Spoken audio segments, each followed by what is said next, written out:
Good evening, everyone. Can you all hear me in the back? You can't hear me? Can anyone other than Robert hear me? Okay. Yes, I am Mary Huls. I am current president of Clear Lake Tea Party, but I'm also a Texas Border volunteer, and that certainly is fast becoming one of the favorite things that I do. And some of you know, if you've listened to Heidi's show, I went with a group of Tea Party leaders to the border this past weekend. Dale also went. And so after we get through some of this, when we get in ready for the questions, the question section, we'll talk some more about that. But first I want to just quickly run through this presentation from Texas Border Volunteers.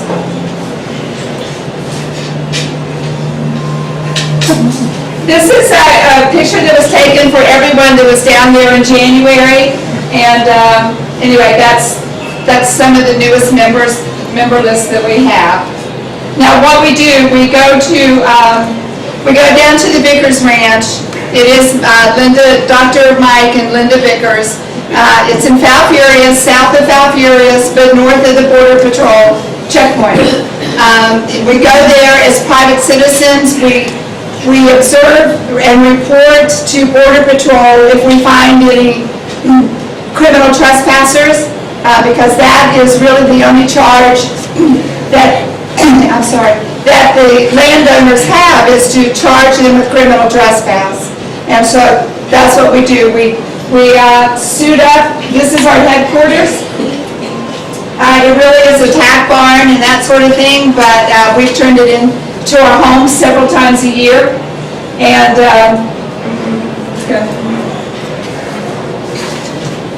this is the Falfurrias checkpoint. Go on. A lot of what happens is because the illegals are dropped off south of the checkpoint, and so they have to make their way through the brush. This is the DPS helicopter, and we do get a lot of assistance with them. TBV has worked several years to develop a good relationship with DPS, with Border Patrol. And they know when we're going to be down there, they actually beef up their agents. They put more on because they know they're going to be busier.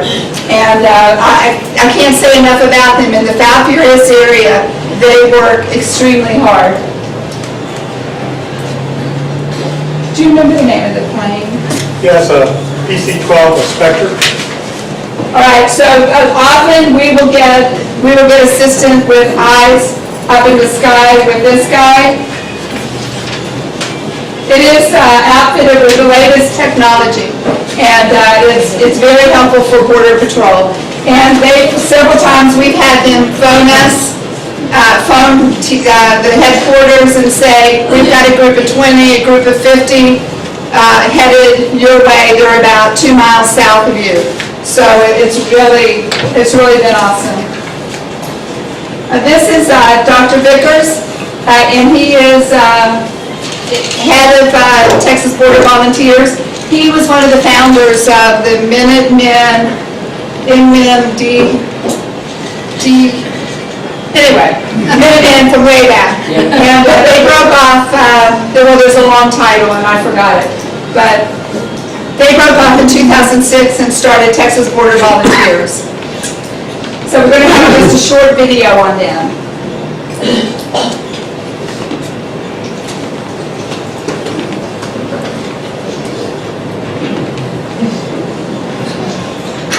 Oh, well, maybe we won't. We have no sound. All right. What I was saying was, this is a drop-off. This is generally, the #1 location is Encino, if you are familiar with the area. It's about 10 miles south. It's a tiny little, like most of South Texas, kind of a little dying town. But the town really is like in a little turnaround off 281. And so they pull in there. The road is a couple of miles long. They'll pull in there, and somewhere along the way they'll bail out of the vehicles, and then they head up either either side of the road, this is 281, they head up through the private ranches. And you'll see some other pictures. This is South Texas desert brush area. It is not forgiving at all. If you don't have the proper clothes or equipment, enough water or food, it's going to take them somewhere from 3 to 5, 6 days to make that trek through there to get picked up. That is if they don't get lost or if they don't get injured. There are a lot of rattlesnakes, there's a lot of scorpions and that sort of thing, wild hogs, so it's a dangerous Tell trek. them where they get picked up. So the pickup spot up there is right across from the Vickers Ranch. It's a rest area, and it's the main or only rest area from McAllen up through TFIRE. And it's rather large. It's in the center. It's one of those rest areas that's in the center of the highway.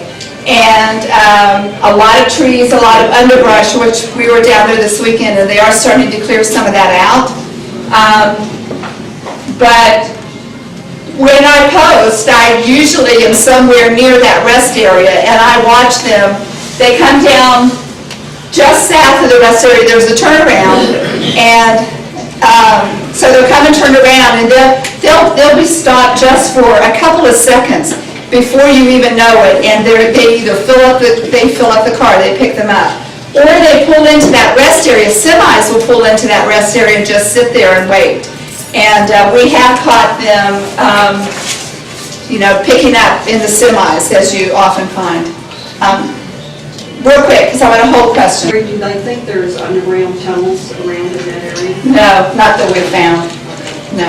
And they make that trek because they want to avoid the border patrol checkpoint there in between. Absolutely. If you can just hold your questions, we're going to give you plenty of time, everyone, to ask questions of both of our speakers. Now, this is a group that is just, that you normally might see. Sometimes, though, they will, like this guy, this is a coyote, he's on a telephone. Keep going. This is Linda Vickers. Back in the old days, she used to use a horse go out early in the morning and look for tracks and trash and hides. And you can see this was a rather large group. Well, hopefully you can see. That was a rather large group, a lot of tracks. So in the mornings, that's generally what we do. We go out and we start scouting. This is just one of our members. Some get really all decked out. But it's really important because they'll walk up on you, and so you have to be hidden.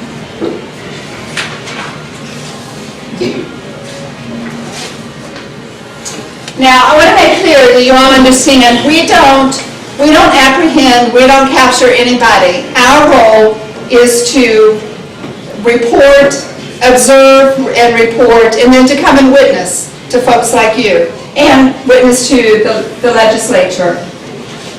We try to keep a distance of 25, 30 feet, and if there are more than one of us, we try to be strategic about it. We're never across from each other, because you never know something, you're going to have to take action. And this is a 14-year-old from El Salvador, and often when we find somebody out in the brush, we may be their last chance to grab some water before they finally succumb to the elements. And I can tell you, it's brutal. It is brutal out there in the summer, and you're hearing now that the numbers are down. They're down primarily just because the weather is so unforgiving. And so the numbers normally drop during this time of year.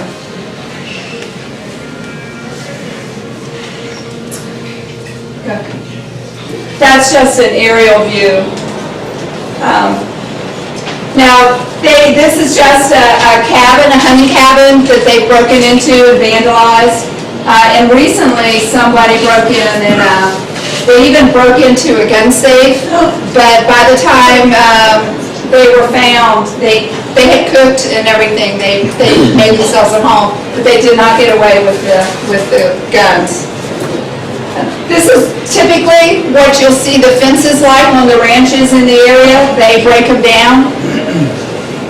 There's no respect for private property. Now, many ranchers will build ladders like this, and you see them dotted all the way down, not just 281, but all in the area.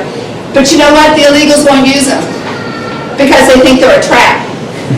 So they break the fence down beside it. They will not climb the ladders. Smart, too. That's a good spot to sit. Now, this is a result of a truck. Often, if they're being chased by the authorities, they'll just crash through a fence somewhere and then they all scatter into the fields. And that's what this was in last year when it was so dry. Just the sparks from the engine created quite a great grass fire. Okay.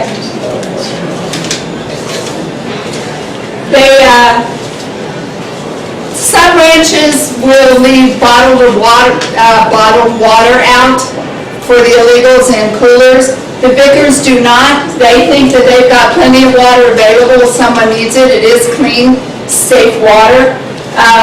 But they don't want the water that's in the pan. They break the pipes off or they'll break the floats, and then they flood the entire area. This is, you've probably all heard it. Well, it's not really funny. This is an example of a rape tree that was found on the ranch. And what happens is once the coyotes, once they rape them, they'll take their underwear. Now this is a purse, which is a little unusual, but they'll put their underwear up on the trees. And that signifies the next group coming in, you better either mind your business or do what we want because it's going to happen anyway. These coyotes, they're not nice guys. This is just an example of what we find out in the hides. Just trash strewn everywhere.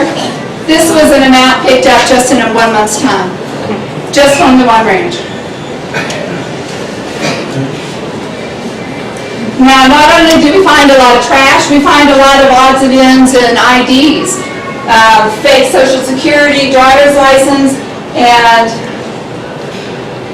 I don't see it, but on here somewhere is a voter ID from Mexico. I find that quite ironic. Voter ID. Voter. A voter ID. They have to have an ID to vote in Mexico. Imagine that. Great concept. This was found on the Vicker Ranch. This is an Urdu to English, Urdu, Spanish, English dictionary. Urdu is a language spoken in Pakistan. So we've got a lot of bad people coming across here. This is not just somebody wanting to come and pick tomatoes, not just somebody wanting to come and find their mama. We've got a lot of bad people coming.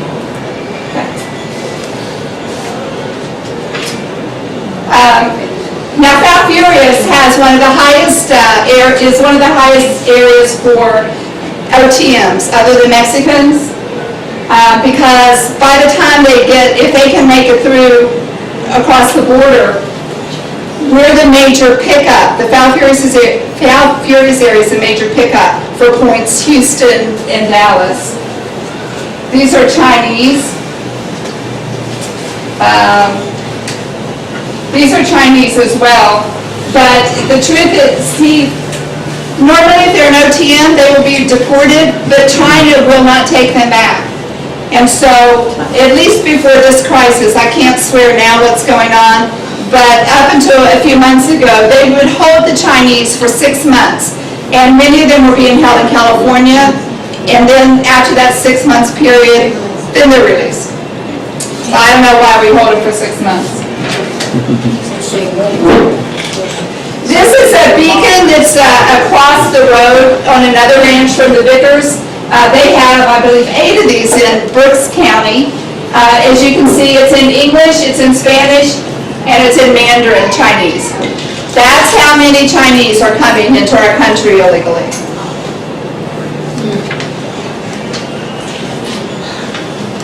This this was a lady that, from Eritrea, Africa.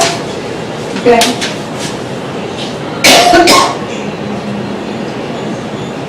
These were suspected to be from the Middle East. But you can tell, they try to cut their hair, they change, and they learn just enough Spanish, just a few words, just enough to pass themselves off. These were from Guatemala and Honduras. These folks were from El Salvador. And these were some really pretty young, nice-looking young ladies. Odds are they would be in the brothels in a couple of days in Houston, because that's what happens to them. Now the red are other than Mexican, and the blue are Mexican. And as you can see, the OTMs are the majority of the apprehensions in TFIRE. And that began around, especially spring of 2012, around the time of the DREAM Act. We started seeing the numbers really escalate.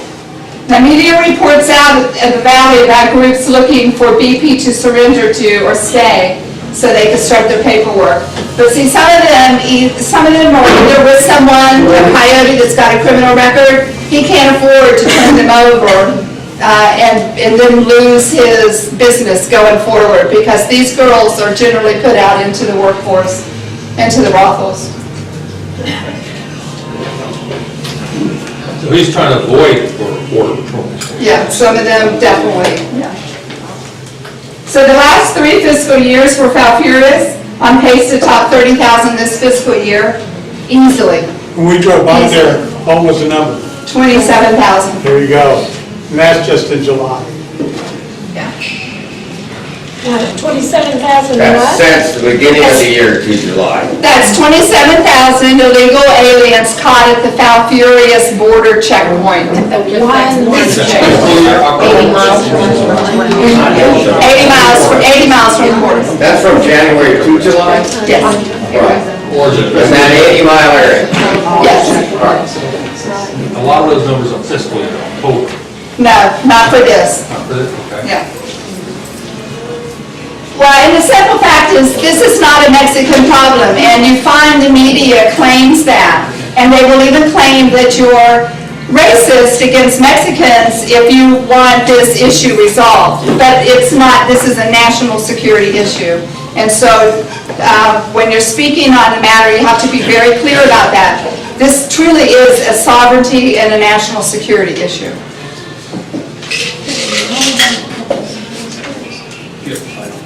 Now, as we go through these next few pictures, I want you to imagine that you're just sitting inside your house, and you look out your window, and you see a Honduran that your dogs have corralled in your backyard. Okay. Or you look out your kitchen window, and you see these Guatemalans in El Salvador. Okay. And these illegals, if you can see, they've got rocks. What? They've got rocks in their hands. They know that they can't get away with carrying weapons, so they pick up whatever weapon they can have, and they'll either have clubs or they carry rocks. And they can throw those rocks and hurt you really, really bad. But of course, for some of you that hear Heidi or others talk about it, these are two of the best team. I believe this is Blitz, and that's Tinkerbell. She's real sweet. He's a sweet dog. But I tell you, the best team, I'm sure the best team has saved Linda's life, or they've at least saved her from lots of bodily harm. Because it's just about every day, someone's either crossing her property or they're knocking on her door, and they may start out asking for water or food, but they always say, I'll give you $1,000 to drive me to Houston. Almost to the man. Where do I get 1,000? They've got lots of nefarious deals. Bushman. Okay, so this guy is another El Sal, and I just want to real quick tell you that the El Sals are really quite dangerous group. because Hezbollah, Hamas, they're supporting the governments in El Salvador, in Venezuela, in these countries that are coming up here.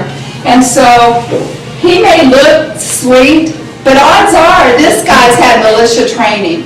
Militia from Al-Qaeda, from Hamas. And they're coming in, I believe they're coming in to be a sleeper cell, and they're just coming more and more and more. They had guerrillas down there for years. Yes. Well, they're runners and fighters.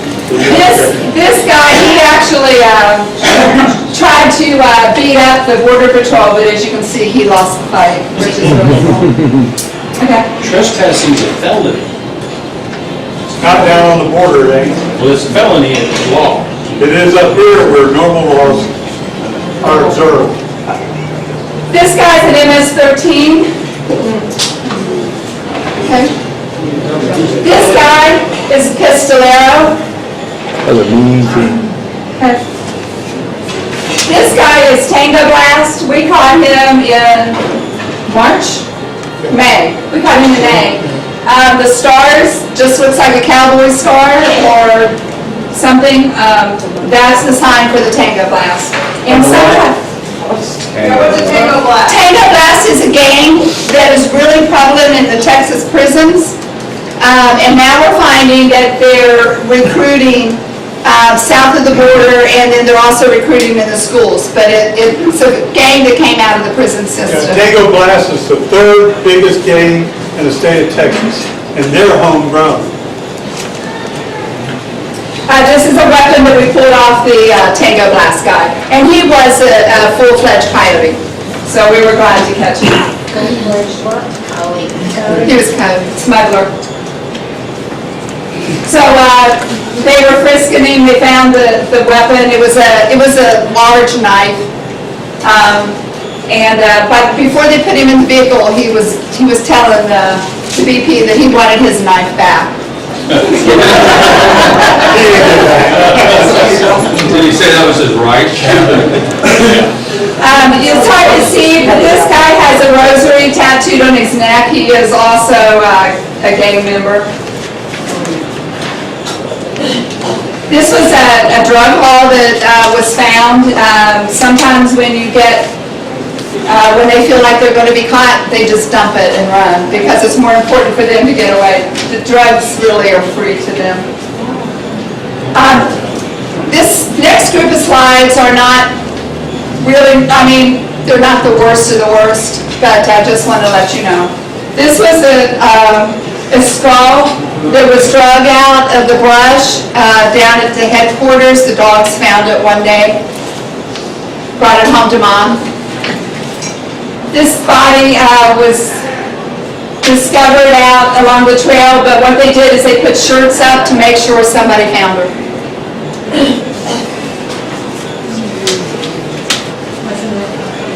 This person, this is the one I think that had a twisted ankle, but she couldn't walk, and so they just left her, and she died of dehydration. Now, Brooks County would average about 80 deaths a year on the ranches, but we had 129 last year, and they're already at 47, I believe, and we're just really moving into the hot portion of the year. Now, this is just to reemphasize the real thing going on here is not somebody crossing your ranch, but the national security, the crime, the economic hindrance this is going to put on our country, the environmental damage, and diseases, as we all know, they're bringing across. This is a serious issue. So now you have a little bit better understanding kind of what we see. This is some of our equipment. This is thermal. We do use either thermal or night vision. Sometimes the teams will have both. And it will depend on what kind of night it is, what will work best. But this is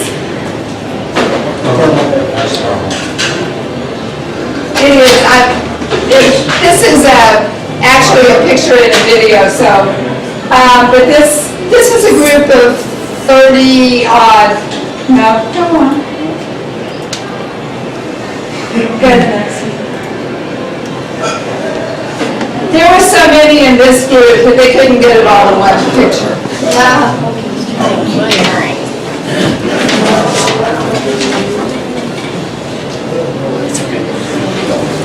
That's what it looks like when you're sitting in the brush, doing your thermal, that's what you're seeing. Okay, go ahead. It's really cool when you get to use this equipment for the first time. You know, you kind of feel like I don't know, special ops guy, but it's kind of fun. It's expensive. It is. Yes. This is, you can go to the Texas Border Volunteers website and see this video. It's about 41 seconds. It's the Omaha, which is DPS, or Border Patrol's helicopter, came by to help these agents, and they're just calling out so they could see on the ground. Because that's one thing I just want to interject real fast. Border Patrol agents don't have Guys coming through, you got bodies 10 yards into your left, and then about Okay, well, let it go. and in. There you go, keep coming.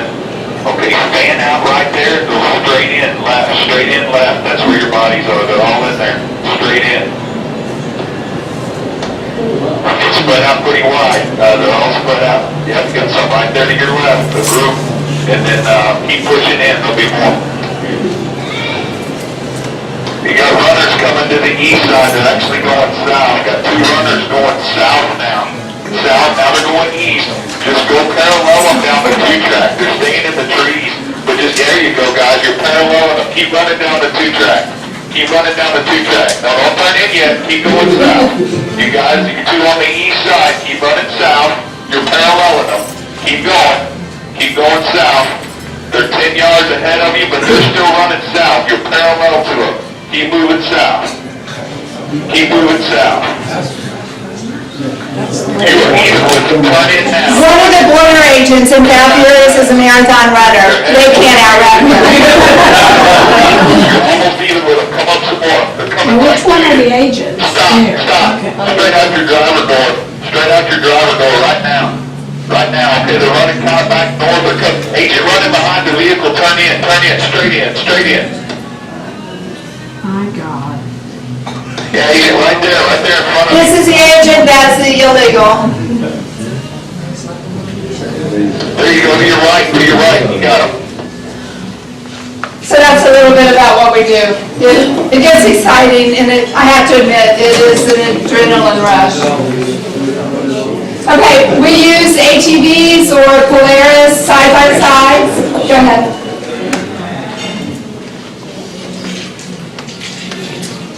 Go through pretty quick. This is just a picture of some of the events like gun shows or conventions that we go to. This is our web address, and I have some cards. We invite you to go and look. There are a lot of videos on there that you can check out. And if you so mind, you want to join and come down and go out on missions, there's a tab, join, and you can download a membership form. Or donate. It is, or donate, that's true. Donate. This is the new, they kind of combined the Border Patrol sectors, and so Texas used to have about 8 or 9, but now we have 4 major ones and a tiny bit for El Paso. The Rio Grande Valley, that's the one that you're hearing about, where all of the thousands of people, they're sending agents. Look at that. It's just that little section. But Laredo, all the way to El Paso, ton of crap over there. And that border is wide open. It's wide open. I saw it for myself this weekend. So here's Falfurrias. So that's what you're looking at. It's not too far from Corpus Christi, but that's the Rio Grande sector. And the checkpoint on 77, how far is it on that? I don't know, but it's about the same distance because they measure that in. So, okay. So I'm going to turn this over to Larry. We're going to hold all questions and so on until the very, very end. But you're going to love this guy. I want to introduce to you the president of TFIRE. TFIRE is the Texans for Immigration Reduction and Enforcement. Larry is also the vice president of the Executive Council of Houston. Is that the one? Yes, and that has to do with county and municipality and city affairs. Besides immigration, Larry has made hundreds of presentations on cap and trade and the North American Union and the Trans-Texas Corridor. There's so much information in his head, and we appreciate Larry Korkmas and his wife Pearland, who really make themselves available to all of us when we need anything. Larry has a BBA in finance and an MBA in international business, and he's taught at the AAY Dispute Resolution Institute at the University of Houston and at the Houston Baptist University. This man is well-informed and got lots to tell you. Thank you, Larry Korkmas.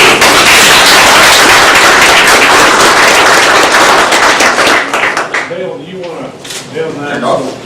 We want Jim to do it. That way, it doesn't show all the lines in that face. You do all that stuff without getting some lines in your face.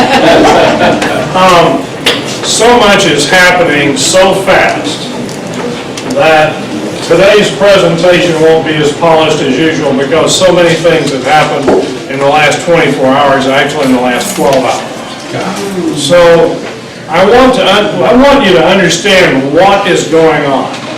And I'm not the only person who's preaching this message right now. A gentleman named Zach Taylor, who's a retired Border Patrol agent, is giving this same information out. I mentioned this to some people several weeks ago. What is going on in the United States is called asymmetrical warfare. And it is destruction of the United States from within. And we are being attacked every day in multiple directions from multiple forces so that you never have a chance to breathe. You never have a chance to take a break. You are constantly being pressed on all sides for a number of reasons. Most of those are so that you will surrender your personal rights to the government and to government entities. I'm going to read you something that just came to me. And many of you know who David Petraeus is. He was a general in Iraq. For you to understand what is happening to your country right now, I hate reading things to you, but I want to quote to you accurately what has come to us. Because this is not the only source of this, it's just that General Petraeus is so well known, and people know who he is. He was at a meeting a little over a week ago, and he is a key figure in the Globalist Council on Foreign Relations and the Bilderberger Network. And they recently hosted a special meeting, and it was held, it's called the Margaret Thatcher Conference on Liberty, and it was held, I think actually the week before last in London. And so the question was asked at this meeting, because they already know what's happening or is planned to happen to us in the United States. The question was asked of him, what happens to America after America? His answer to that question was, after America comes North America. Petraeus said confidently in answering the question that what comes after the United States, are we on the threshold of the North American decade? And then he moves forward, he says, the coming North American decade is now. He also boasted about how the three economies have been put, that is Mexico, Canada, and the United States, have been put together over the last 20 years as part of the implementation of the North American Free Trade Act, or NAFTA. 2 weeks ago, tomorrow, I was at the state capitol along with a number of other Tea Party people, Heidi Fees, Joanne Fleming, Ray Myers, a number of other people who may or may not want their names mentioned, Maria Espinosa. Everyone on this was on TV. I mentioned NAFTA and CAFTA as being part of the problem, that we could not resolve these issues until we worked over or rewrote NAFTA and CAFTA. I had no idea the consequences of having mentioned that at that meeting. But that was like rolling a grenade in a chicken coop. There are still feathers coming down out of the sky.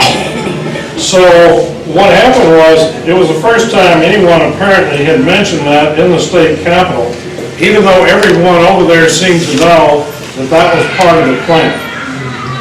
So Petraeus goes on to say, Federated Forces of Canada, the United States, and Mexico will become the world's powerhouse for energy and science. And they go forward, and he speaks on this even further.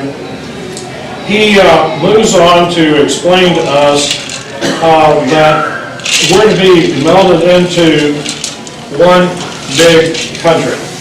Now, most of you remember when we fought the Trans-Texas Corridor, because tied in with the Trans-Texas Corridor was what? The North American Union. Does anyone remember that? Oh, yes. Also known as the New World Order. So what we have here is we have a continuation of that. Just because we fight something and think that we have killed it, it's still there. They're still moving. And it's just like the Trans-Texas Corridor is now the TTC 69 corridor. So what we have today is we have a continuance of all of these things that we thought we had put out, put the fire out on, and now they're back. And so he goes through and goes through this whole thing. I can send this over to Pedro. He can copy all of you on this, because we just received this, and I haven't had even the time to read through all of this. But what is planned for you is that our Constitution is going to go away. You say it will never happen. It will never happen unless you get young people out. Look at this room. I'm going to tell you very straightforward. Look at this room. It looks like TFIRE. It looks like the Executive Council. It looks like every other conservative group that we know. Where are the young people? Let me tell you something. If you don't get your children and your grandchildren and your great-grandchildren, if you have them, and get them involved, we lose. Because what they're doing is they are betting and counting on doing something that was pointed out to me 2 weeks ago. It scared me to death. Remember when Bill Clinton took us into Bosnia and all the other countries over there because they said it was ethnic cleansing? And that was the rationale. What you're seeing today in America is ethnic replacement. Why do you think they're bringing up people from various third world countries into the United States? I'll give you a little clue. Would you believe that wages in Mexico are starting to press down and meet the wages in the United States? Do you understand that to make the North American Union work, you have to push all wages down to about the same level? Otherwise, people would be moving from one area to the other. So there is a plan right now to make everyone, I hate to put it this way, equally poor. We used to say we wanted to lift everybody up so that everyone was upwardly mobile. That has been abandoned today. What is being preached and taught today is that we are going to set up a situation where everyone is equally poor. Because the middle class of this country is not expanding, is it? No. So what happens is, if it's not expanding, it's contracting. So these are some of the things that we have to be concerned about, and this is part of what is going on right now. Now, I want everybody to get out a pen and a piece of paper. I want to give you a phone number, because if you haven't done this, I want you to do this right now. I want you to, tonight, when you get back home, or tomorrow morning early, I want you to call 1-888-970-9036. That's Boehner's office. I want you to call him. Repeat that. 1-888-970-9036. 970-9036. And you need to call there and you need to tell them, no bill. No bill. There's not anything that they have up there. There's one bill that's somewhat promising, but it's still got holes in it. The best thing to do at this point is nothing as opposed to what they have planned. Because everything that they have planned contains evil. And I'm just going to say it right out, it is evil. And the reason for this is we have an open borders crowd. And that open borders crowd will do anything to get cheap labor into this state and into this country. And why is that? How many work hours are there in a year? 40-hour week, 2,000 hours. If you can undercut labor by $5 an hour, how much does that put in your pocket? $10,000 a year. If you can do even greater than that, you can put more money in your pocket. So will you hire an illegal alien? Absolutely. If you're that type of business person, you will. The thing about it is, we have this issue going on all over the United States. We have Bill Gates, who was up in Washington screaming that we needed to have all this cheap labor coming in, and then he goes and lays off 18,000 people last week? Yes. Why? Money. Money has become the god of this country. It's always been a driver in this country, but it has become God. And it's become God to such a point that I hate to say that my own denomination, the Baptists, many Baptists have signed on to this. Why? Money. We've heard of church and separation of church and state, right? But guess what? Who's taking money from Obama? Churches. Right. Catholic charities and the various charities with the Baptist. I want to make clear about one thing.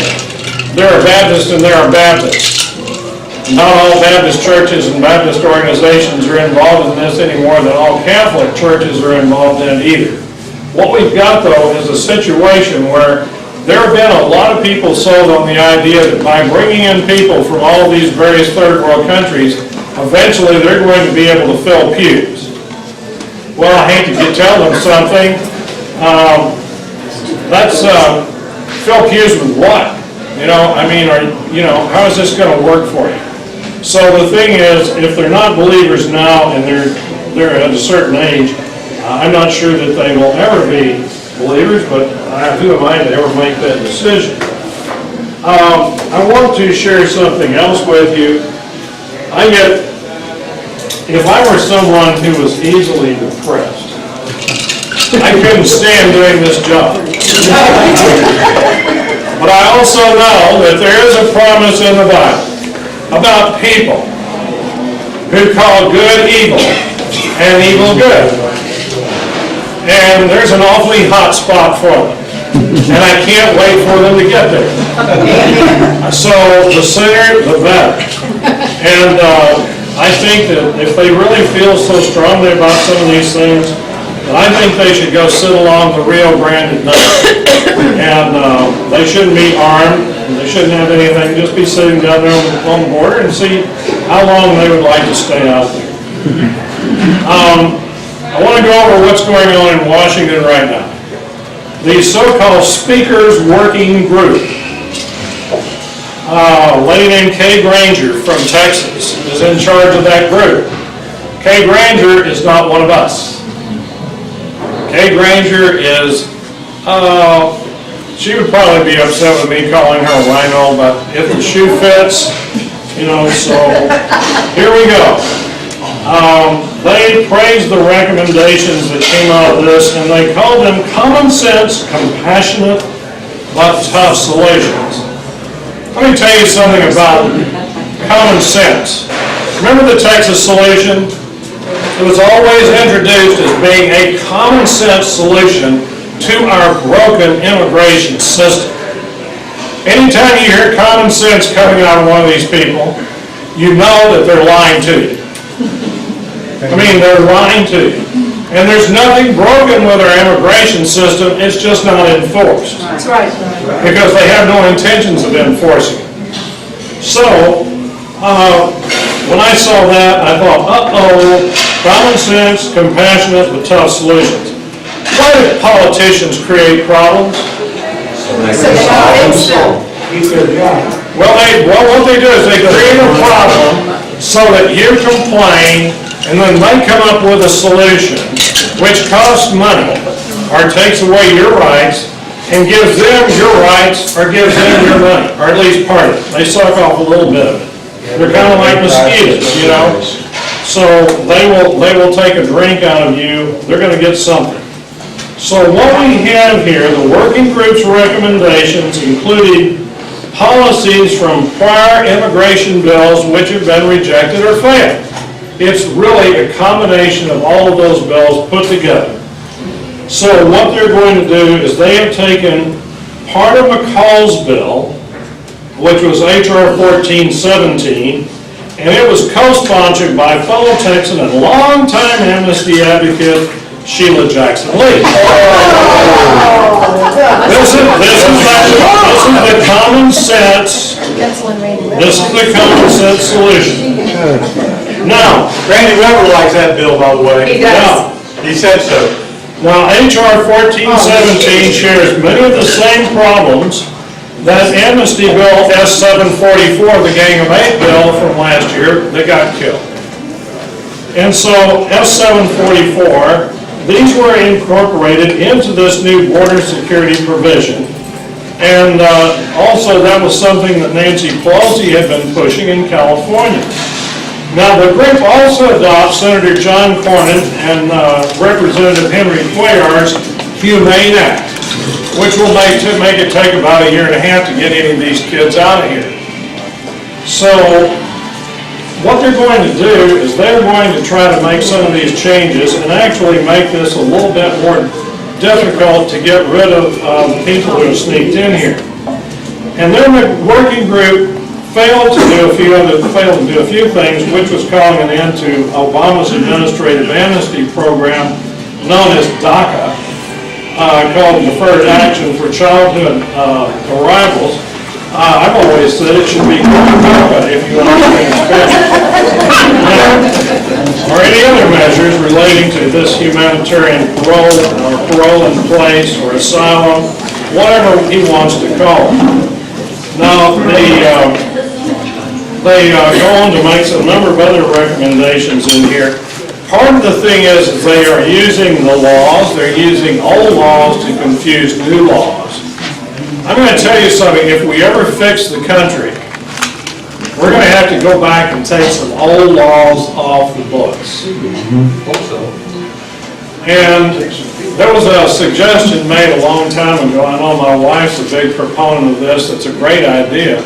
Every time you pass a law, you have to take one off.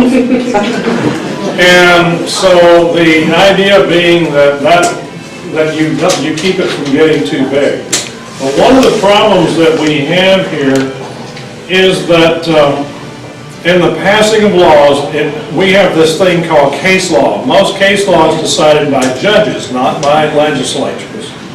You get a buildup of what is called stare decisis, or case law.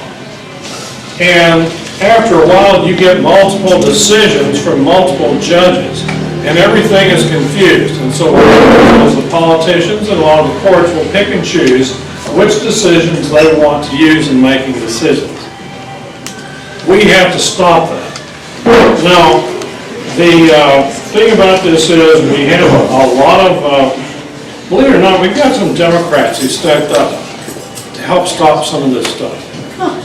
And, you know, that's not something that's altogether surprising, because if you live in a state with high unemployment, if you're a Democrat, do you think it might be a little bit of political suicide to be in favor of anything that would cause your constituency to suffer more than what it's already suffering? Folks, don't always write off Democrats, because we have Democrats in TFIRE because they understand what the problem is. Now, not too long ago, Phyllis Schlaffer's group, Eagle Forum, put out this report called How Mass Legal Immigration dooms a conservative Republican party, because they did a lot of tracking, and they found that the predominant people who are coming to the country right now are Democrats, or they will be Democrats. So why do you think this is happening? So, the House Republicans emerged from a closed-door meeting this past Friday. They were vowing to pass a border funding bill before Congress begins its annual August recess at the end of this week. This is why you have to make those calls. Not just you, you need to let everyone else know they have to make the calls. You need to burn up the switchboards to Washington. Be very clear. You vote for this, I'm not going to vote for you. And they'll say, well, you're not going to vote for a Democrat. Ask them, there's two words that scare them, you know what, out of politicians. It's called the undervote. Does anybody know what the undervote is? Yes. The undervote is where you have 10,000 people vote in an election, or 10,000 people voted in an election, but maybe a candidate only got, or the two candidates in a race got 8,000 votes. In other words, people didn't vote for either one of them. You don't have to vote for the lesser of two evils.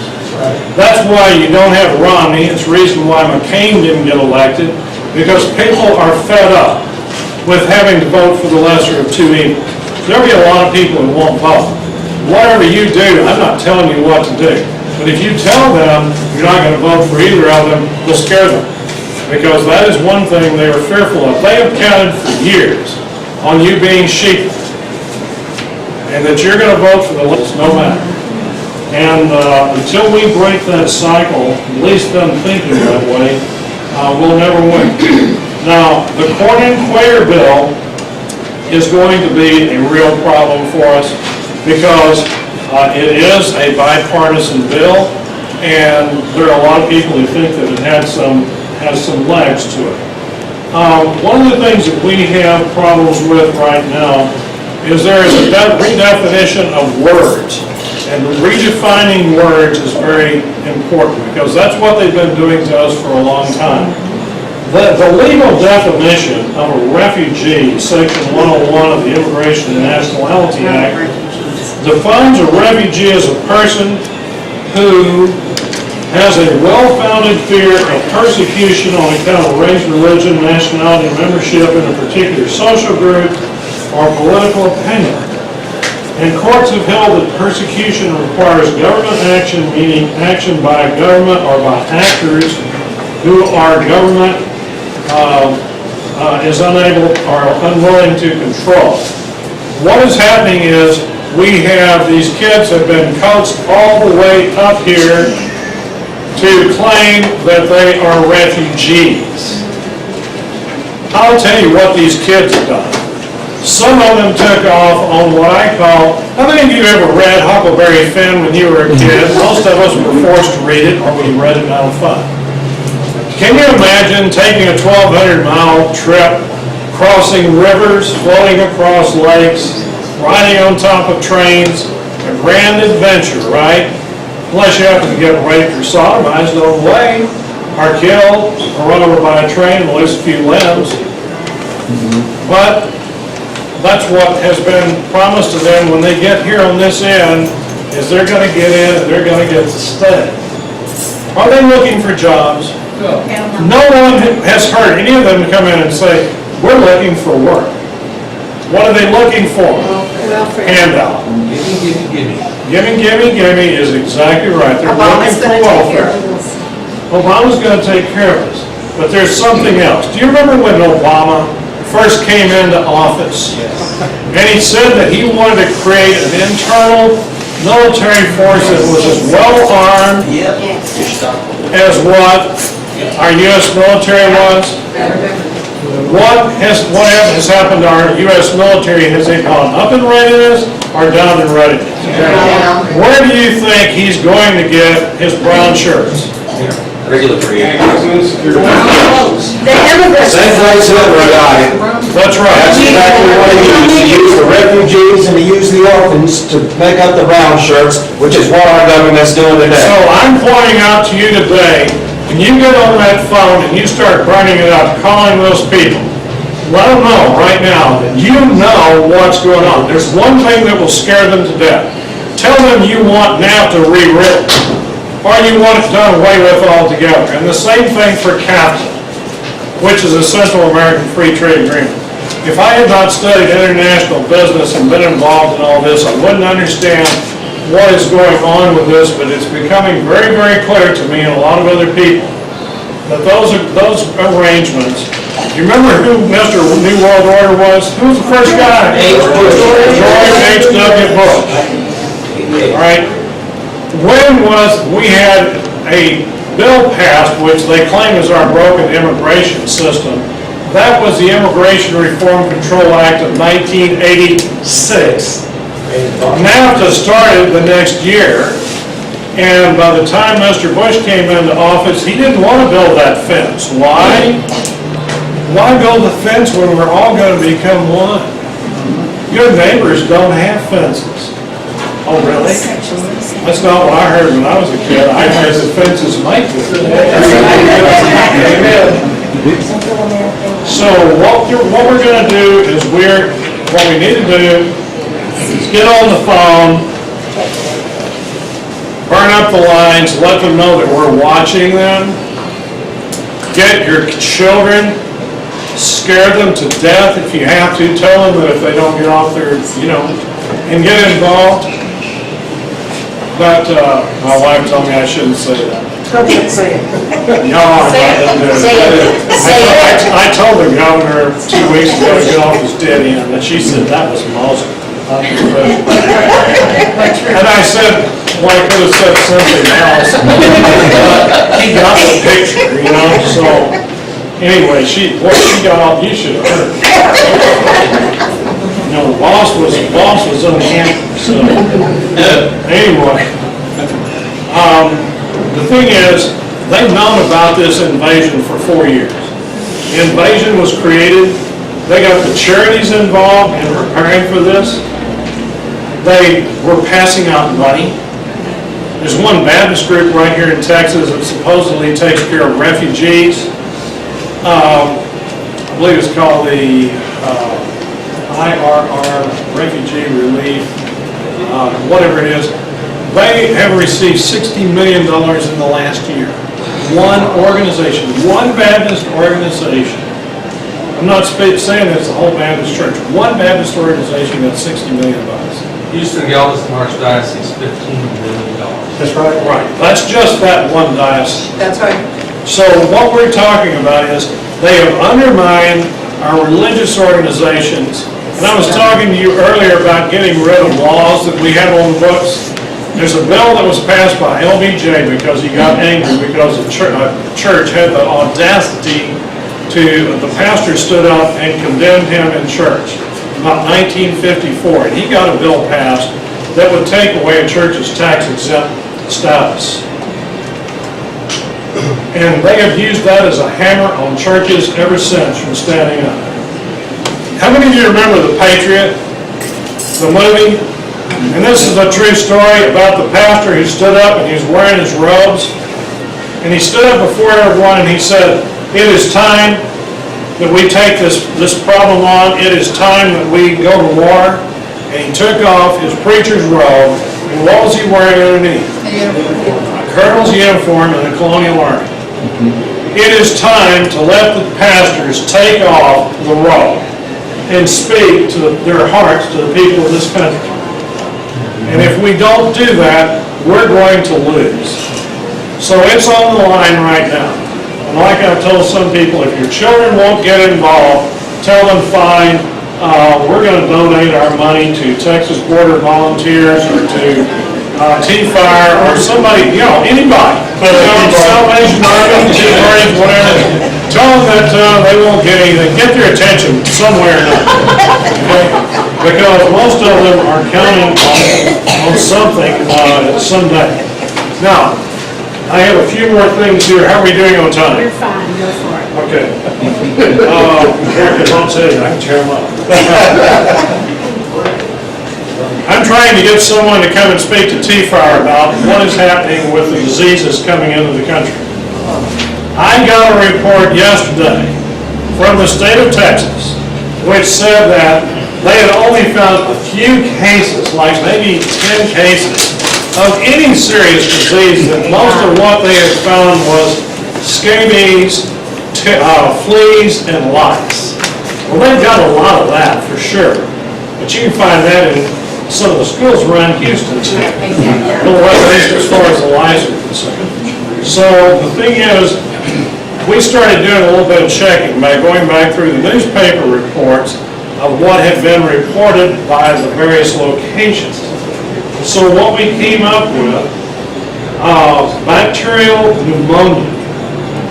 Border Patrol agent comes down with it.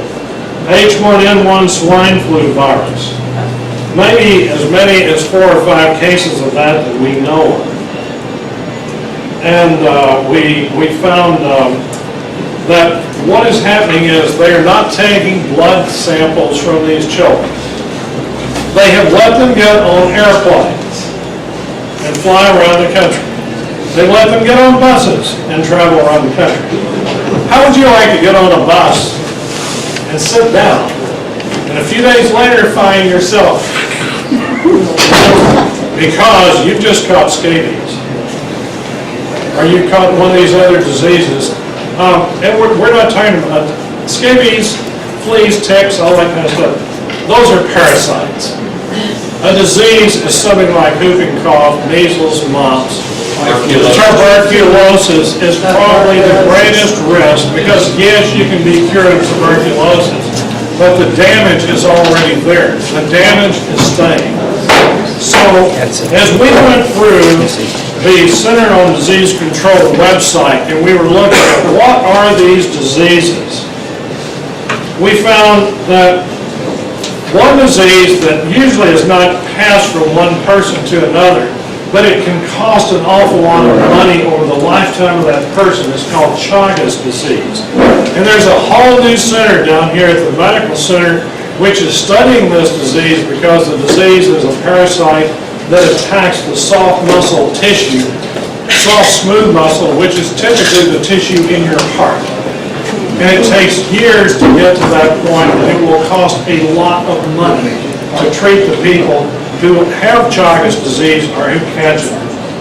It sounds like heartworms. It is similar to heartworm. So what we did was we looked at that disease. We have basic tuberculosis. And tuberculosis is a bacterium. And so how does it spread? Most of the time it is in the air.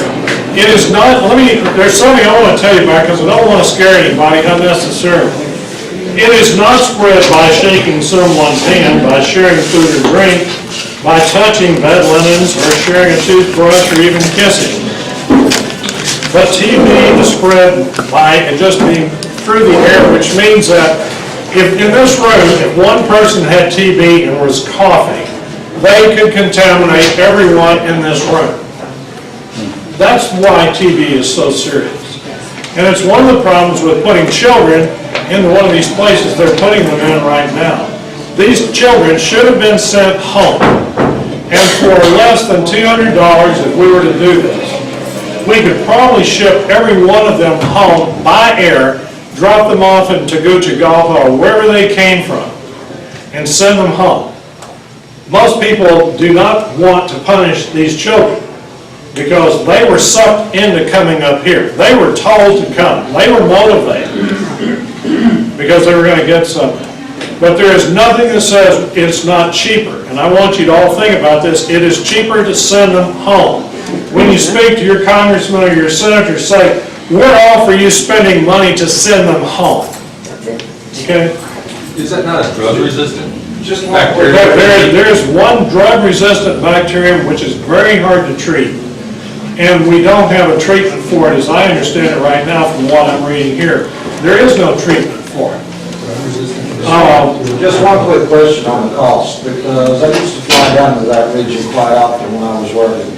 And it cost me $1,200 a round-trip ticket to fly down there and fly back. So Perry's spending $1.2 million per week. How many immigrants can we send back on $1.2 million just in the first week alone? One-way ticket. If we pay, yeah, a one-way ticket. Sure. And I have something to say about what Mr. Curry is doing as soon as I get through this, which won't take very long. There's another thing called dengue fever. And dengue fever has been found here in this country even before these kids started coming out. It is also known as hemorrhagic fever. In other words, it's a fever that causes you to bleed internally. So dengue is one of those issues that we have. Thank you. We have, let's see here, scabies. When I was in the military, we were always warned about scabies overseas. And it is a parasite that you pick up from sitting on dirty toilet seats. And so the thing is, it will make your life miserable. Any of you who want to see what this looks like, go to the Centers for Disease Control, put in scabies, and they'll even give you pictures of it. And they will make it very clear. We've also got whooping cough, measles, and head lice. This is the one that always bothers people. It's called lice pubic, also known as crabs. That's a fear of everybody. But you know, for years, I know lots of people who've been telling me after I tell them about this, I have more time, I can get in more depth, and they say, I will never run in and sit on a toilet seat again. And I thought, how many women are going to break an ankle standing on top of a toilet? You know, I mean, I know how people are, I know what people do. And one of the things I want to tell you is, use precautions, use some common sense, and protect yourself. And I can't tell you exactly what to do. Everybody will do what you need to do. But folks, our country is changing, not because of anything that we have done ourselves. This change is being forced on us. And the politicians are coming along telling us that we have to come up with a solution to these problems. Well, I'll tell you something, folks. We don't have to come up with a solution to problems that we didn't create.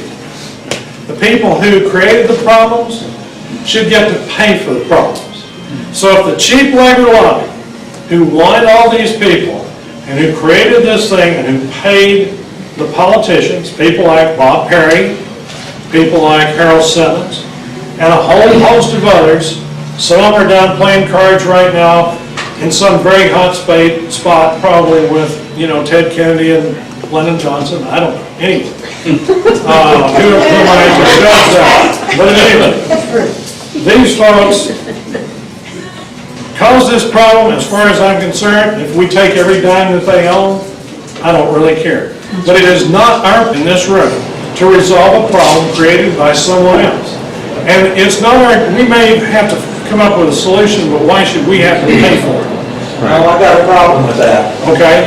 Because it became one of our problems. Because these people up here were going to do the inaction, they have left it to us to take care of that problem. Now, if somebody says that it's not our problem to take care of the problem, then they're badly misguided and mistaken, because it is no longer the politicians up here listening to us. We now have the obligation to start taking care of Texas and start taking care of this problem ourselves. So we do have a problem. It is our obligation. They have forced our hand on this. Let me say one thing to you about that. You and I do not disagree, but I'm going to tell you what they're trying to do right now. They're trying to force our hand. And I'm going to explain to you why they're trying to force our hand. They want to declare martial law. They want to make everyone turn in their firearms. And they are waiting for one of us, any of us, to do something that will give them that excuse to do that. Is that not coming anyway? That is probably coming anyway, but what I want to say to you is this. Do not fall into their trap, because they control the media, both the print media and the verbal media, the radio. They control TV. They want to make us do something stupid. When I went to Austin 2 weeks ago, and a number of the people who were there, I didn't say this because I already knew what was going to happen on the border if they sent 1,000 troops down there.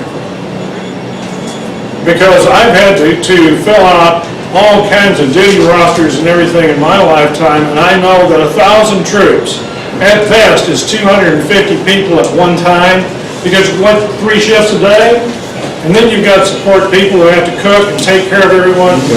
And I knew that before, when we had this problem, that they were not allowed to have ammunition, and they were given rifles sometimes with bayonets, but no ammo. Understand, they are trying to force something, they're trying to get us to do something stupid. The thing about it is that we have to let them know we're going to do one thing that they don't want done, and that is to remove them from power. When we remove, that is the only thing that makes anything for them. They want to have power. He said, here's what Stalin said, the rest of them said, it's been this way since it went to electronic ballots. Why should I worry about the votes when we are the ones that count the votes? Our votes no longer count.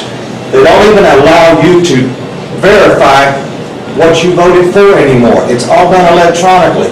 So if we really believe that when we go and punch that number, I can tell you now in Texas, I watched the voting machine change my vote twice before I got it to accept my vote, and that was in Alvin, Texas. So if we really think that these machines are not being manipulated, there is something sadly wrong. So again, why were the politicians, why were they announcing, I'll give you for instance, the polls were 3 hours from being closed. John Cornyn was already being announced as a landslide winner. The ballots hadn't even been counted yet. How could they know John Cornyn was a landslide winner? There's a problem with our voting system. Until we figure out how to go back to a ballot or a verification ballot, when you print your stuff into a computer, you get a printout, and then you stick that printout in the ballot, and then people get to go and say, okay, we're going to randomly select these 3 boxes and verify them against the voting machine. Hey, Chapman, right now we're talking let them talk. And I don't disagree with Chappie. I'm an election judge. Hang on, folks, listen to me for a minute. I'm an election judge, and what he's saying is not incorrect. I do not trust that machine. And it's important for everyone to watch this, because I want you to understand we have to do something about this situation. I cannot tell you how to fix everything tonight. We have to take on what we can do. The first thing that we take on right now is we take on stopping them from passing a law which is going to bring in another 350,000 people before the end of this year. We have to do it. Yes, sir. Is that what Call John Boehner was about? Yeah, that's what I'm... Yeah, We're gonna call John Boehner? You betcha. You tell him, no bill. That's gonna stop Could it. you tell us that... No, it won't stop it. Let me tell you. Hang on, folks. Let me tell you, here's where the problem is.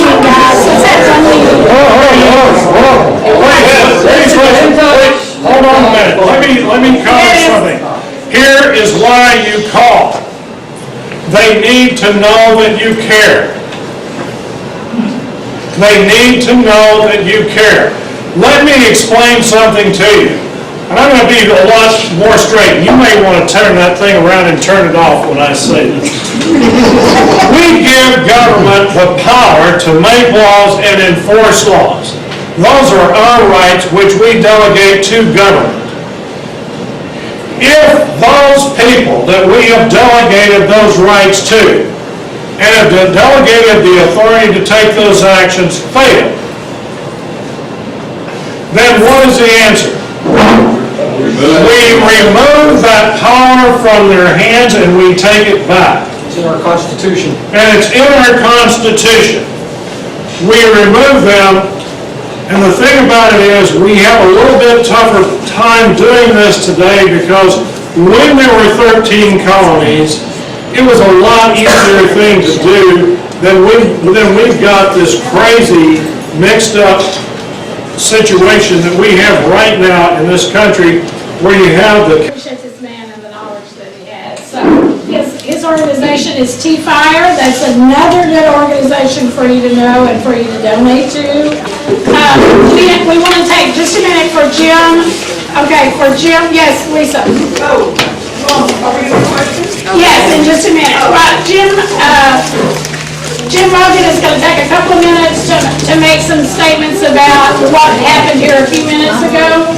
And then we're going to take questions from Larry and from Mary. So we have about 45 minutes to do that once Jim gets done.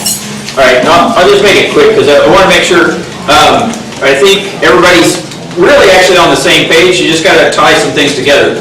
What Larry is offering is at the federal solution, and what Chappie's saying is at the state solution. I would challenge all of you not just to call Boehner's office, but every state politician that you have, local and state. One of the things that happened, Dennis was right, Stacey Adams helped us get that on the county commissioner's agenda, but at the end of it, the county judge said something that was so offensive that I wanted to walk out. And I will explain to you. Let me read something to you. Texas is a free and independent state, subject only to the Constitution of the United States, and maintenance of our free institutions and the perpetuity of the Union depend upon the preservation of the right of local self-government, unimpaired to all the states. Section 3, equal rights. All free men whom they form a social compact have equal rights, and no man or set of men is entitled to exclusive, separate, public emoluments or privileges but in consideration of public services. So what does that mean? The state has the power to stop this. Right. And don't let them tell you that they don't. So you burn up their phone lines, you burn up the federal government's phone lines. It's our rights that came from God, and that's what the problem is because we sat down too long and didn't do anything. We let these guys go on unaccountable. So I'm a little passionate, but it is. We have the numbers, and I'll give you one example. If any of you paid attention to the Bundy Ranch issue out in Nevada, do you know what turned the tide on that? It wasn't because the Obama administration was afraid to shoot anybody. It's because social media took off with that, and he lost control of the story. So, call the federal government, you let them know what you think. Call the state government, your county commissioners, your city council, you light up those phone lines. And then you push it on social media. That you don't want amnesty, you don't want illegal immigration, you want your rights defended. That controls the situation. We've got the force of numbers. So don't get discouraged and don't think we're all not on the same battle. We are. It's just you got to fight on every battlefield. Okay? That's all I got. One more thing to add to that, because those of us who are not scholars and are not so involved, we had an elected official say to us the other day, used to elected officials in the state took care of roads and water. Now you guys are asking us to do something different. You know who caused that? The citizens did. We have not held those people accountable. They are up there to take care of these issues. They're not there to keep roads and water. That is part of their duties, but their duty is to take care of this invasion we have on the border, and they don't know that. They absolutely don't know that. It's going to be you to tell those people. Okay, we have about 45 minutes. Yes, Dennis? I have one quick question and then two real quick comments.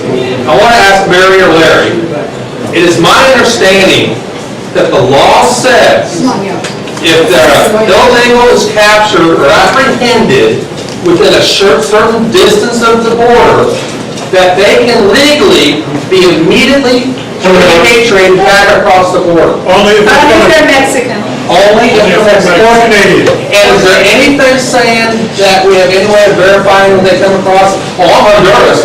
We haven't. No. Okay.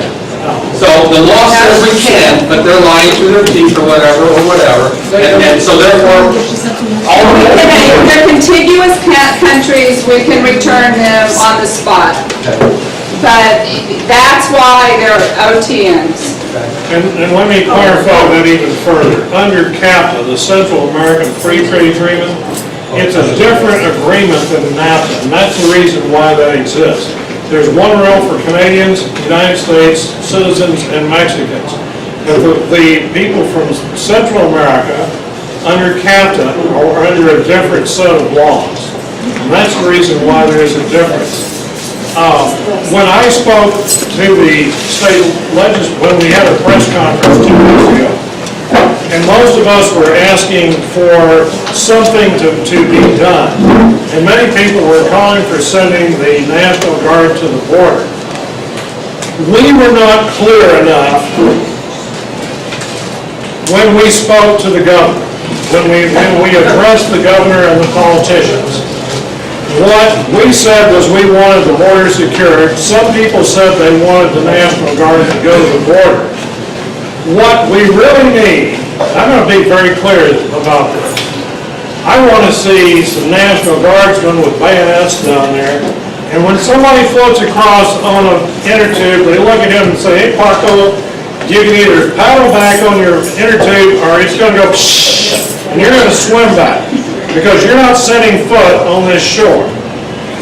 And why would anyone let a child or an adult cross that white line on the bridge?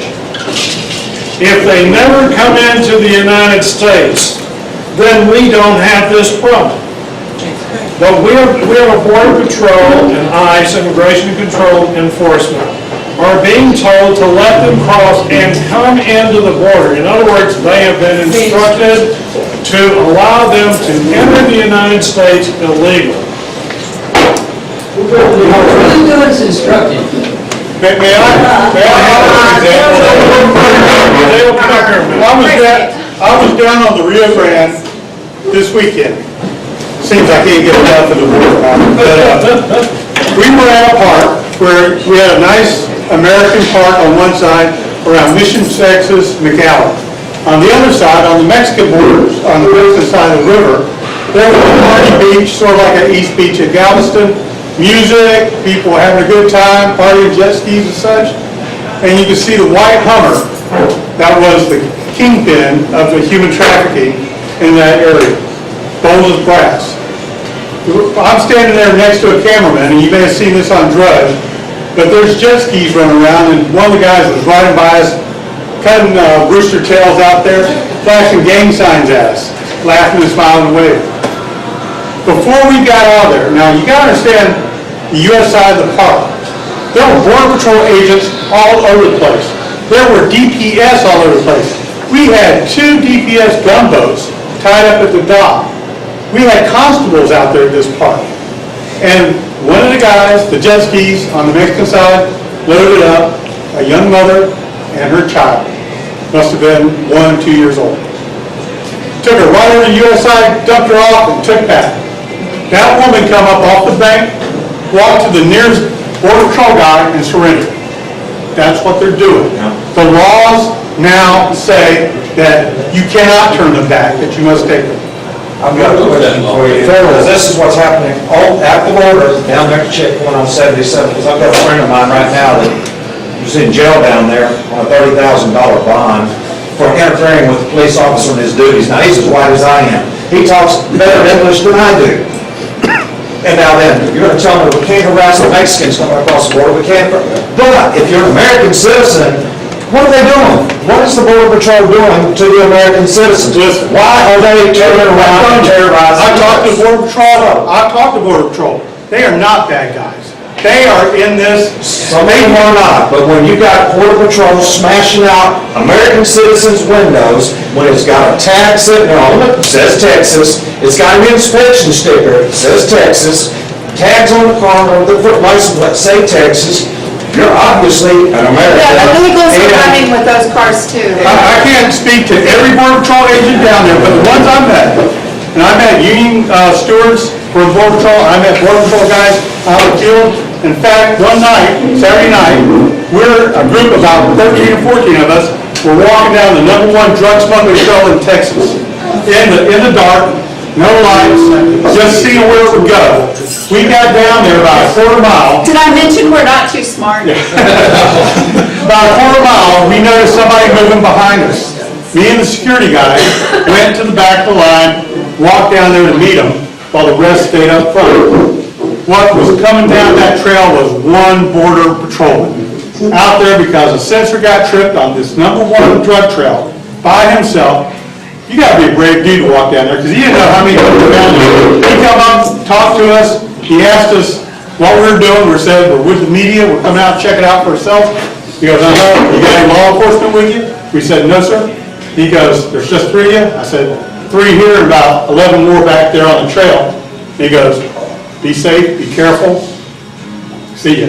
And he walked back. At that time, we decided to walk back too. Dale, the National Guard is going down there, and all they're doing, I want to make this clear, is helping and assisting the Border Patrol in apprehension.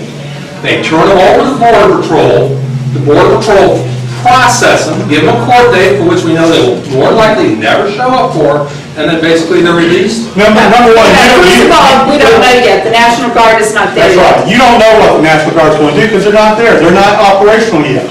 So we don't know what they're going to do. We don't know if... Is there a plan? Border Patrol apprehends. They are required by law to turn this to DHS. I want to show something. DHS, ICE, they're the ones that determine if they're going to be deported, arrested, released. Border Patrol does not have that authority. That's not correct. Okay. Do you want to know where the 1,000 National Guard troops are going to be? You've got all this Texas, Del Rio, Marfa, El Paso out here. You've got them here, 320 river miles. That's the only place the National Guard's going. We started up our trip up in Laredo.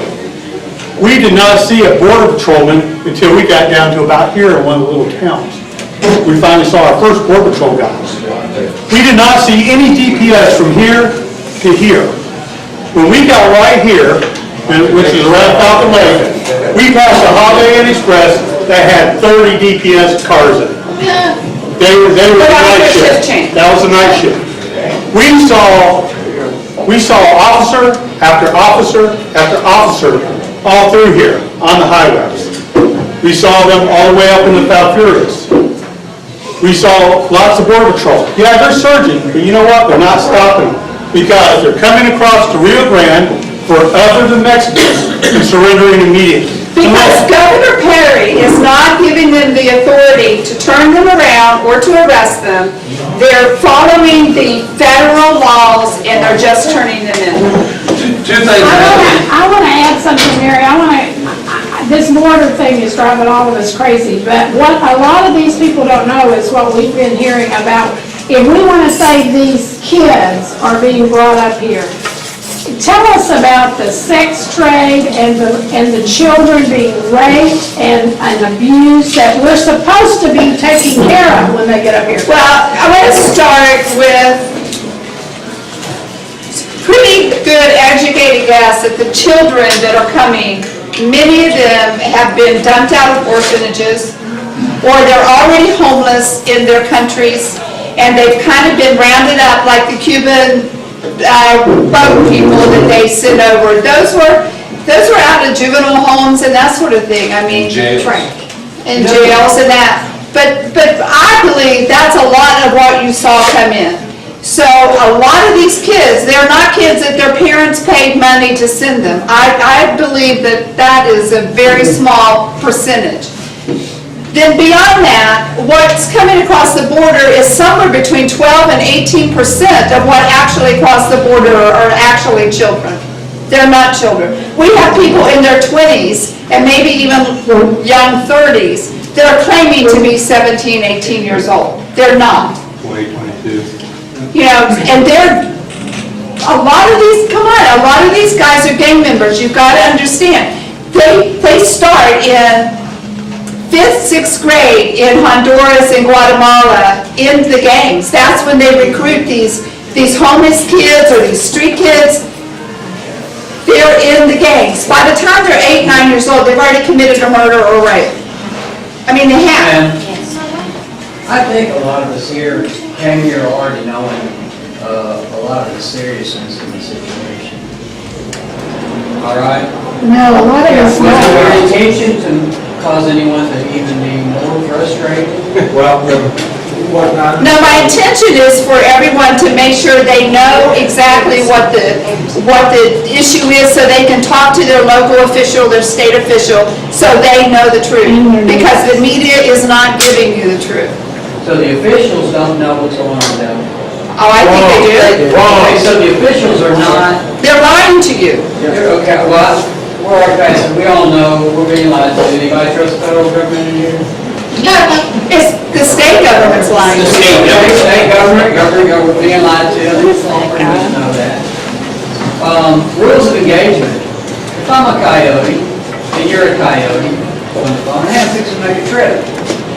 I'll call you in a few weeks, I don't call you in a few weeks, you're making your trip, and you find your man out there dead. And then it starts happening more and more of your friends are also coyotes. They're just out there dead. It's gonna be inclined to keep wanting you to go across it. That's a yes or no.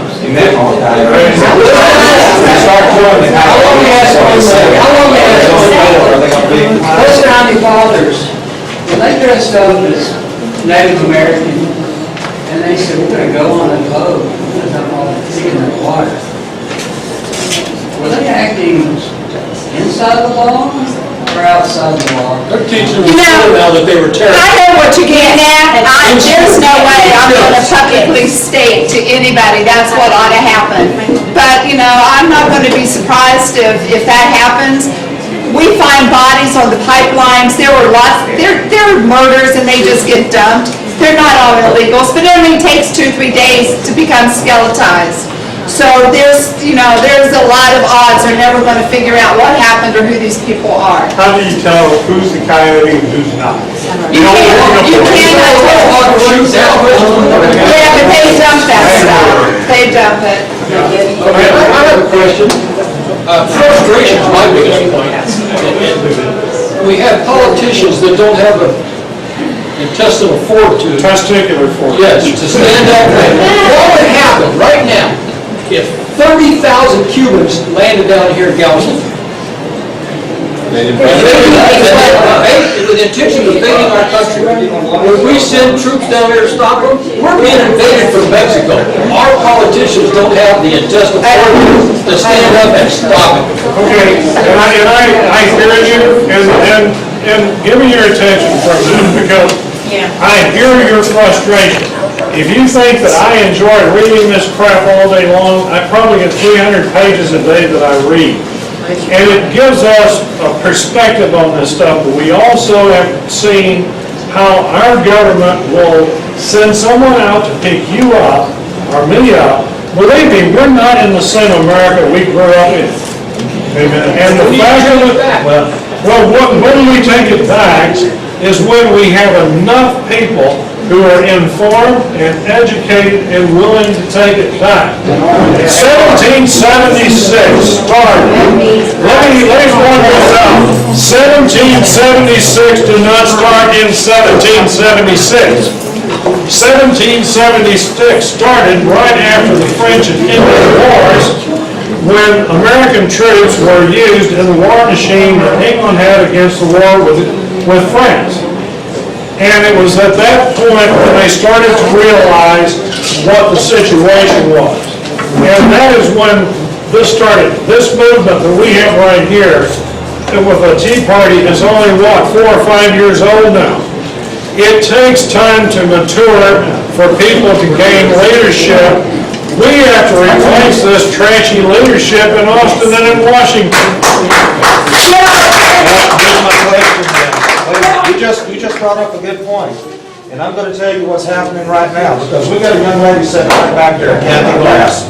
But here's what everybody has said to me, because we're hung up on a two-party system. Now, you want to get rid of the trash in Austin? You want to get rid of the trash in Washington? Start thinking outside of the box, because let me tell you something. Anybody talk to Kathy Glass lately? She's about as conservative as they come. You will not find a more conservative candidate on any issue. But, I'm talking to everybody, because let me put it this way. Right now, we're hung up on a two-party system. We're not going to get any damn thing done in Washington or in Texas on this two-party system. I've been a die-hard, long-time Republican, trust me. I have been a die-hard conservative Republican all my life. I'm looking the other way now, because our leadership has showed us it's not going to work. If somebody get to know Kathy Glass, go to her page, get to know her, find out her platform, because she's about as conservative as they come. But nobody wants to give us give her a chance, because we might screw up the two-party system. Nobody wants to vote outside the two-party system. I am Hey, don't hold that, Gabby. There you go. Only because I got told. Go ahead. One person at a time, please. I wanted to hand out a letter that Kathy sent to Rick Perry telling him he had the authority and duty to secure the border. She sent that to him in 2010, when she read it the first time. And I'm also going to hand out literature about Kathy. Just pass it around. Now, there's some people back in the back that we've not heard from. Yes, we were told last week. What's that? We were told last week that they had already dumped a load of kids in the Manville area. That's true. Yes, it is. Shallow mental health center. Hold on. Hey, guys, hold up. Let's just have one, raise your hands, okay? It's not gonna be a free-for-all. Tanya? Lisa had a question. No, Mary answered it. Okay, Dennis? Pedro, I asked earlier for one question, a couple quick comments. Number one, all of the congressional phone numbers for the Houston area, I keep posted to the top of my page right now, Texas Conservatives on Facebook. John Boehner's and every congressman in the area. The word is that the phone lines in Washington have been melting. So please, if you have not called your congressman, call your congressman, let him know. The second thing I want to do real quick, my eyes were open, people, last Wednesday night. And many people did not pay attention to what Barack Obama said last Wednesday night at a DNC fundraiser in Seattle, Washington. And I want you all to pay attention very quickly while I read part of his speech from last Wednesday night. Part of people's concern is just the sense that around the world, the old order isn't holy. And we're not quite yet where we need to be in terms of a new order that's based on a different set of principles, that's based on a sense of common humanity, that's based on the economies that will work for all people. Barack Obama told us 6 years ago he would fundamentally transform America. He has been honest to us on many occasions. Last Wednesday night, he had a statement. I want to hear from Diane. Let's go back to questions. Diane? I think my question is mostly for Larry, but you're telling us to call our congressmen and our state representatives, and if we want to share that information with our friends, I don't feel like I can really convey a lot of what you taught us tonight. Is there some place, maybe on your website or your Facebook page, where it kind of summarizes so that we can forward that link to our friends? TFIRE.org. TFIRE.org. T what? TFIRE.org.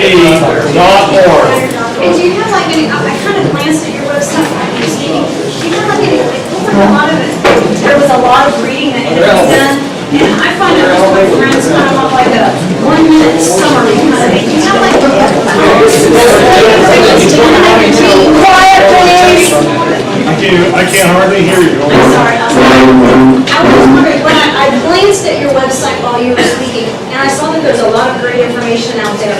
I find that a lot of the people that I talk with, they want the information very summarized, and they just want to be able to read just a little bit, and then if they want more, go for more information. So like when I'm telling my friends to go call your congressman and say no bill, they're going to want more information, because there's some place where I could find like just a little summary, so I can give them that little snippet, so that maybe they'll take action instead of going. Yes, let me give you another website, because they have been one of the best supporters that we've had, and that address is fairus.org. It's fairus.org.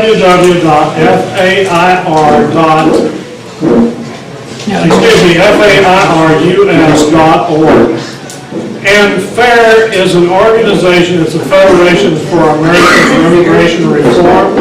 And on their first page, they explain right there in one page why this is a bad bill and why you should contact your congressman. What's the number of the bill? Is it HR 1417? There's several bills. One thing that you need to know, and really to summarize it, you do not want the House to pass any of these bills. As soon as they do, they give us the Gang of Eights bill. And that's what they're salivating on. They're waiting on the House to pass anything, and then they're giving us the Gang of Eight bill. Yes, ma'am. If you're wanting us to call Congressman and Mayor and say, don't vote for these bills, I would like to know what's the number for these bills. They don't have numbers. And just say, Secure the border. They're combined with a bunch of different bills. Secure the damn no, border. Misty, secure the damn border, I got it. House Bill 1714 is one of them. The main one. Yeah, that's the McCall bill. Hold on a minute, one bill is called 1417. That is the Jackson Lee McCall bill. You don't want anything to do with that. You don't want anything to do with S-744, which is the gang rape bill. And there's a bill which I don't think we have a number for, but it's the Humane Act. It's the one that Cornyn and Claire put together, known as the Humane, H-U-M-A-N-E Act. Which one is the one that's gaining the most speed right now? The one, 1417. Probably 1417. There's another one that you don't want any part of it, which is H.R. 1505. Larry, is it govtrack.org or something? What's that website that you can track what's going on in Congress right now? GovTrack, track them? Well, my librarian got up at 11. What is it to replace, Thomas? Yeah, govtrack.us, something like that. And you can go in and... Numbers USA is something. That's it. Let me give you two proofs. Numbers USA, I forget your exact web address, but if you just do a Google search for numbers, NUMBERS, USA. NumbersUSA.com. I believe it's .com. Yeah, and CIS, Center of Immigration Studies.org. Right. That's another. Three organizations. You contact them, they'll go to their website, they'll give you everything. And that's where I got this report right here that came out this afternoon about 4 o'clock. I printed this off right before I came over here. Everything is so fluid right now. Get on their website. GovTrack.us. Things are changing so fast right now. By morning, this may be obsolete. And that's part of the plan. And watch, the House is going to send a bill to the Senate that we all think is good, and the Senate will completely rewrite it, send it back, and they'll pass it Friday afternoon as they walk out. And the thing about it is, you have to take the initiative on this for yourself, because there's no way that I can do it, or anyone else can. This is, part of our problem is we've gotten into what I call the Facebook, Twitter age, where everybody wants something in a little short snippet, but you only learn things by reading a volume of things so that you understand it and you can explain it to someone else. It is in the religion of ignorance that tyranny begins. So to summarize, it's kind of like the squeaky wheel gets the grease, right? So if you don't squash, is they're going to assume, well, there's no problem. Yeah. I think you got a question. Yes, sir. Okay, back to my frustration this year, and then I'll get off of it. Being a veteran, you have to understand my frustration, just trying to work within the Veterans Administration. We won't even go there. I've written Ted Cruz, he's my hero, and he is not even, I haven't even seen black hot helicopters around my house. No answer, nothing. You say, just keep writing, keep calling. And everybody else, just keep writing and calling. I hate to say this to you, but Ted Cruz has been one of the few people who has been doing anything on this issue. Yeah. And that's the reason I'm here. Yeah, he is one of the few people that we have that is doing anything on this. Louis Gohmert is one. Oh, by the way, Louis Gohmert goes to the border without an entourage. He just shows up. He's not out there to get pictures. We got a guy up here just north of town in Montgomery County who's in a special runoff on the 5th. Steve Hoff. Yeah. By the way, he's going to be, he's also confirmed tonight to be one of our speakers at the fundraiser. Steve Toth is one of the few people who would be seen with us 2 weeks ago in Austin. And Steve Toth, of all the people who are out there, is one of those people who is deserving of your support. And there are others Bob Hall, how many of you have heard of a guy named Bob Hall? Bob Hall won in North Texas by 300 votes or less because people like you went out and helped get rid of Bob Diddle. And most of you have heard of Bob Diddle. We were exchanged Bob, okay? But the thing is, we can do this, but we have to be diligent, we have to work hard on it. Yes, sir. What happens to our candidates like Randy Weber that get in there and get weird all of a sudden? I mean, they tell you one thing and... Money, there's two people. I mean, is it really the handing money and telling them to be stupid? No, power is what gets... Power is what gets to most politicians. He stands at the polls and tells you one thing and then does it completely, you know, he was standing out in front of the guy who was that way in the state house. Now, politics is rigged that way. As soon as you get in the establishment, no matter which establishment it is, starts to separate the politician from the people who put him there. That's an ironclad rule. There are very few people who have the intestinal fortitude and strength of character and honor and integrity to fight that off. And many people we put in saying one thing do not have that kind of backbone once they get in. So, what you say, what do we got to do about it? You call them out in a public meeting, in a public place, every damn chance you get, and they will start running and hiding and show their true colors. But we have the August recess coming up. We have our congressmen coming out supposedly to do town halls and meet with you guys. Meet with them. Tell them what you think. Tell them what you believe, and tell them you better get his ass going. You know, back on this. And we want to thank you for showing up. This has been a very passionate, very interesting event. You can see there's a lot of passion here, right? Yes. So we really want to thank Mary Hall.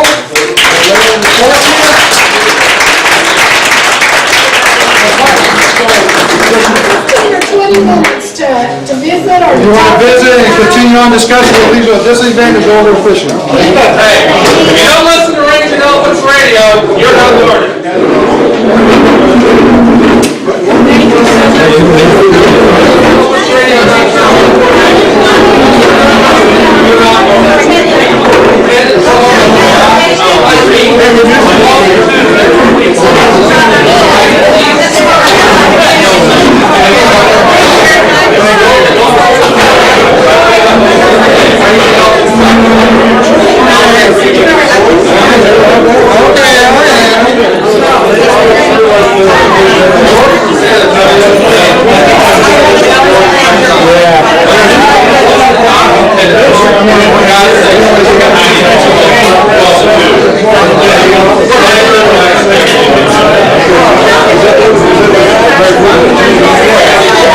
Are going to assume, well, there's not coming. I think you got a question. Yes, sir. Okay, back to my frustration issue, and then I'll get off of it. Being a veteran, you have to understand my frustration, just trying to work within the Veterans Administration. We won't even go there. I've written Ted Cruz, he's my hero, and he is not even, I haven't even seen black hot helicopters around my house. No answer, nothing. You say, just keep writing, keep calling. And everybody else, just keep writing and calling. I hate to say this to you, but Ted Cruz has been one of the few people who has been doing anything on this issue. Yeah. And that's the reason I want you. Yeah, he is one of the few people that we have that is doing anything on this. Louis Gohmert is one. Louis Gohmert goes to the border without an entourage. He just shows up. He's not out there to get pictures. We got a guy up here just north of town in Montgomery County who's in a special runoff on the 5th. Steve Hoff. Yeah. By the way, he's going to be, he's also confirmed tonight to be one of our speakers at the fundraiser. Gotta add that. Steve Toth is one of the few people who would be seen with us 2 weeks ago in Austin. And Steve Toth, of all the people who are out there, is one of those people who is deserving of your support. And there are others, but Bob Hall, how many of you have heard of a guy named Bob Hall? Bob Hall won in North Texas by 300 votes or less because people like you went out and helped get rid of Bob Diddle. And most of you have heard of Bob Hill. We exchanged bonds, okay? But the thing is, we can do this, but we have to be diligent, we have to work hard on it. Yes, sir. What happens to our candidates like Randy Weber that get in there and get weird all of a sudden? I mean, they tell you one thing and... Money, there's two. I mean, is it really the handing money and telling them to be stupid? Power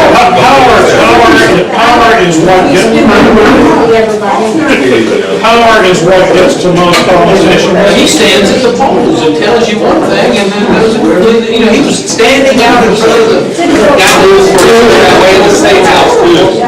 Now, politics is rigged that way. As soon as you get in the establishment, no matter which establishment it is, starts to separate the politician from the people who put him there. That's an ironclad rule. There are very few people who have the intestinal fortitude and strength of character and honor and integrity to fight that off. And many people we put in saying one thing do not have that kind of backbone once they get in. So, what you say, what we gotta do about it? You call them out in a public meeting, in a public place, every damn chance you get, and they will start running and hiding and show their true colors. But we have the August recess coming up, we have our congressmen coming out supposedly to do town halls and meet with you guys. Meet with them, tell them what you think, tell them what you believe, and tell them you better get his ass going. You know, back on this. And we want to thank you for showing up. This has been a very passionate, very interesting event. You can see there's a lot of passion here, right? Yes. So we really want to thank Mary Huls.